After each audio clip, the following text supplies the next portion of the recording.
connect the NDIS functional domains to all the reporting that we get from clinicians. Navigating the National Disability Insurance Scheme can be complex, particularly when it comes to completing the clinician reports or Part F of the NDIS Access Request Form. So imagine you're applying to the NDIS, you've got no idea what you're doing, you've got a few people around you, some allied health professionals that are writing reports. This is a crucial step. It involves linking the participants' functional domain, symptoms, and functional impact, and the support that is required. So in this guide, we break up or down the process, focusing on each functional domain, its associated symptoms, functional impacts, and the types of support to be considered. Now, many of you may already know all this. Most of you probably don't. So I'm just going to go through them one by one very quickly. And I just want you to realize that all this stuff is here for you when you need it. And there'll be more and more. So every time I get asked a question that I think, you know what, I should write a guide about that, I'm writing a guide about it.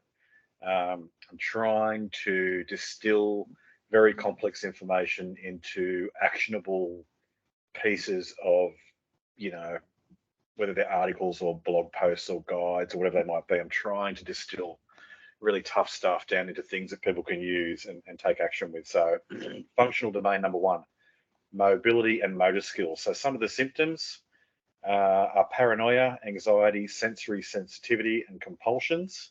The functional impact, so some of the things that need to be listed in the support might be difficulties using public transport, leaving the house, attending activities. Mobility might be hindered by side effects of treatments.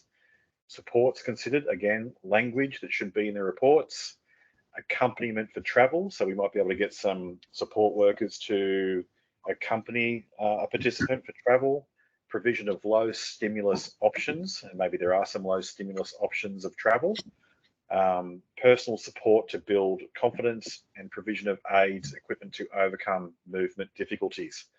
Classic case for me, participant with ASD3 just loses it whenever he's in the car for more than 45 minutes, literally will destroy the back seat of the car. So, not that really fits in with any kind of thing that we would, use as a reason that we should get support, but you need to be aware of, he needs low stimulus options, and we need to make sure all the supports that are for him are around short distance travel or that kind of thing. So functional domain number two, communication. Symptoms, delusional thinking, hallucinations, and cognitive difficulties. So the functional impact of those symptoms might be challenges in interpreting communication, following instructions, conversations, and understanding verbal or non-verbal cues. And the supports that will be considered based around that functional domain is assistance with interactions, personal support for skill development and coaching, aids and equipment to overcome communication barriers. This is the language that I would want to see in a report. If you had a functional capacity assessment being done and people needed assistance with interactions, they're the words I want to see. Personal support for skill development and coaching. I've specifically chosen these words to match and link directly to the functional domains. So functional domain number three, social interaction. Symptoms may be post-traumatic stress, anxiety, cognitive difficulties, or interfering behaviours. The functional impact of those is, or could be, difficulties initiating, responding to conversations, difficulties in making friends, coping with emotions, or sustaining relationships. And the supports considered by the NDIS might be accompaniment for social activities. So you might have a support worker, comes with you and takes you to art classes once a week or somewhere else to get you out about socially interacting with people. Personal support for skills development and motivation. That might be, we might get a behavioural support practitioner to, do a report and make some suggestions around what skills development or what personal support they might need to increase their motivation to go into social interactive situations, and equipment for coping. And the equipment, could be lots of different things, but it depends on the participant, obviously. Functional domain number four, learning. Symptoms: cognitive difficulties, distracted thinking, slowed reactions. I'm going to pause here actually for a minute. So, look, I've always been in business, started 20 odd companies, done lots of stuff.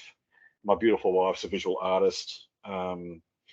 And, you know, if I look at Julie, who is my wife's name, and look at the 6 functional domains, she would qualify for the NDIS. She has very little social interaction. She gets a lot of, you know, she's almost agoraphobic, gets a lot of anxiety about social, you know, social interactions. And she would never go and network with people in that space because of her anxiety, which affects her ability to add value into the community space or even economic value. So there's, you know, you might be surprised who actually does qualify for the NDIS. I mean, it's not income based. It's not any of those things. It's really based on functional domain. So it's quite interesting who does actually, or who would receive funding and who wouldn't if the right reports were written. So yeah, so symptoms, we've got cognitive difficulties, distracted thinking, slowed reactions. Functional impact, challenges in planning. My beautiful wife could not plan a thing. I love her with all my heart. I've been together for 35 years, but she just can't get it done. So, you know, she has huge amounts of difficulty in group learning situations. It's not comfortable for her, massive amounts of social anxiety. So the supports that may be considered for her or someone else might be assistance for learning activities, devices to aid concentration and cognitive function. She's not applying for the NDIS. I keep telling her she should, but you know, it's one of those things that hasn't happened so far, and maybe it will. But functional domain number 5 is self-care. So symptoms again might be cognitive difficulties, amotivation, issues with self-awareness. The functional impact could be difficulties in personal care, grooming, self-esteem, and maintaining physical health. One of my participants, car accident, can't wash her hair, has to sit on a chair, you know, can't reach up very well with her hands to wash her hair, has to bend over really quite low to be able to use her own body to wash her own hair. You know, there's simple things like that that you may not be thinking about, that lots of people can't do for lots of different reasons. So the supports that might be considered for a person with a functional domain issue in self-care might be personal supports for prompts, i.e., you know, time to have a shower, time to take your medication. How about we go to the gym now? Cues, supervision, assistance, equipment for self-care, and access to healthy lifestyle activities. And functional domain number 6 is self-management. So symptoms, amotivation, cognitive difficulties, and mood disturbances.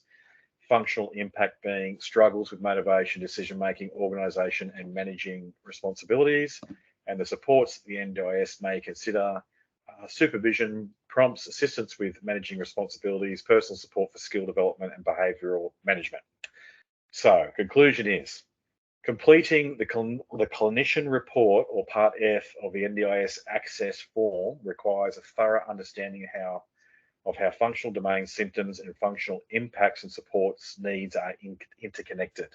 By addressing each domain's unique challenges and the associated support considerations, clinicians can provide a comprehensive assessment that ensures individuals receive the tailored assistance they require under the NDIS.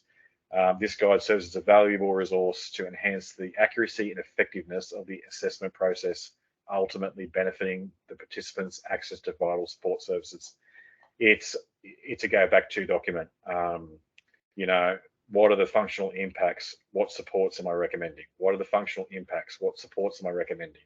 What functional domain am I linking this issue to? This is a big one. So just sort of bookmark it, make sure you know that it's there, and go back to it.